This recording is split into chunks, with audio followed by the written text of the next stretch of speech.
What's up, guys? Thanks for checking out DroneDoYouEven.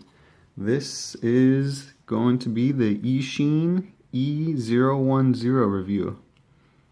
And I'm just going to start off with an overall review, and then I'll get into some details.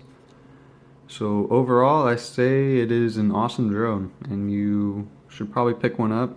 They are extremely cheap. You can get them for less than 20 bucks.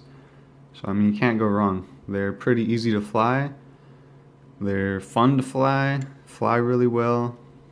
If you are a beginner, it's the perfect drone because they're cheap and they come with these little ducks, fan ducks, which act as a built-in prop guard, so you can bounce it off the walls, bounce it off whatever, and you're not going to break a prop or break anything in your house, really. I guess you still could break something in your house, but at least your drone will be alright. And if you wanted to get into like customizing them, people put cameras on them and do some FPV stuff. This is perfect for that as well, because your only other option is the Blade Inductrix, which is a drone that is pretty much exactly the same, except it comes with a better flight board, the microchip in there. And they are $40 more expensive, so if that's what you want, you can do it, but this is definitely the cheaper and a very viable option. So I guess I'll get into some details. I guess first off, if you watched my unboxing when I got mine, these two screws in here were loose, so the board was able to wiggle around. So once you get yours, you probably want to double check those screws. The other thing is that if you'll notice right there, this is broken. And I broke that not from flying, but it is from this battery connector, because it is down in here.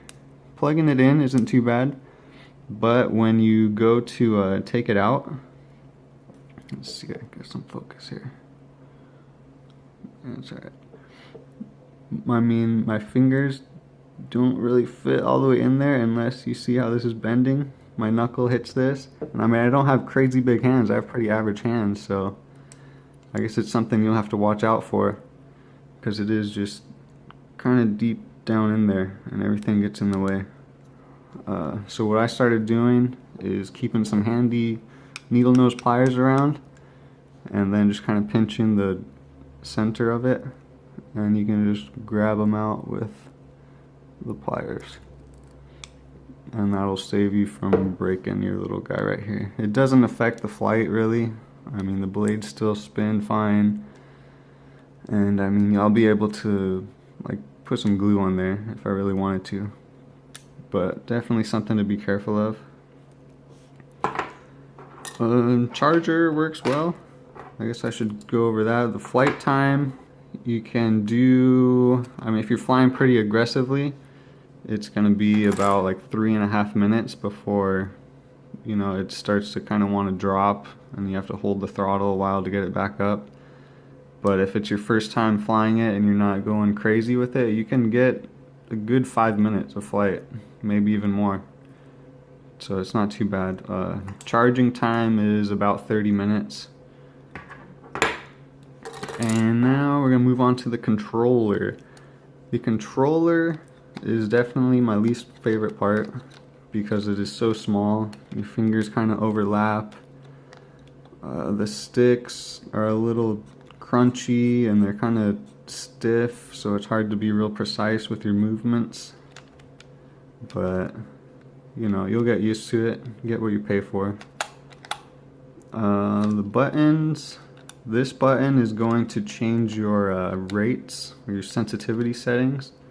So you'll click it once and it'll beep once, that's for your low setting. You click it again, it'll beep twice, that's for your higher setting. This is your stunt button. And then these two are for going to be trimming left and right. This is trimming forward, back, power. And these two buttons, I wouldn't worry about them. I don't use them. This one on the right is your headless mode. It works, but it's not as fun as flying without headless mode. The one on the left is your one key push to return button, which is kind of useless. It does work, but it's not like you're flying this drone out of your line of sight where you can't see it anymore. You're going to be able to fly it back to yourself manually. But if you want to use it, it works. I'll go ahead and jump into some flight footage and give you some more talk about how it flies. Alright, so here we are, zipping around. Go ahead and show you the two rates. So this is your low rate.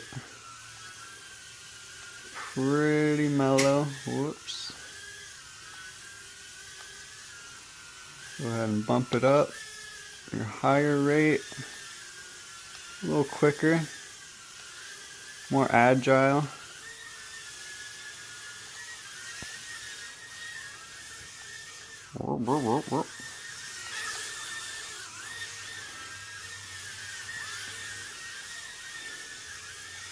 So it is pretty responsive, nice and fun to fly.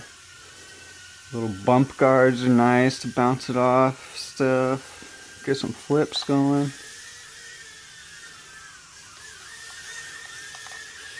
Woo! And yeah.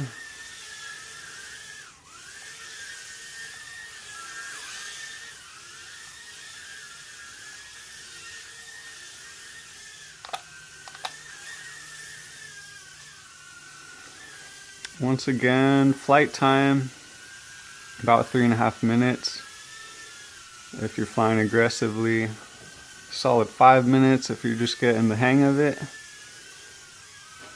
It is pretty steady though. It's real fun to fly.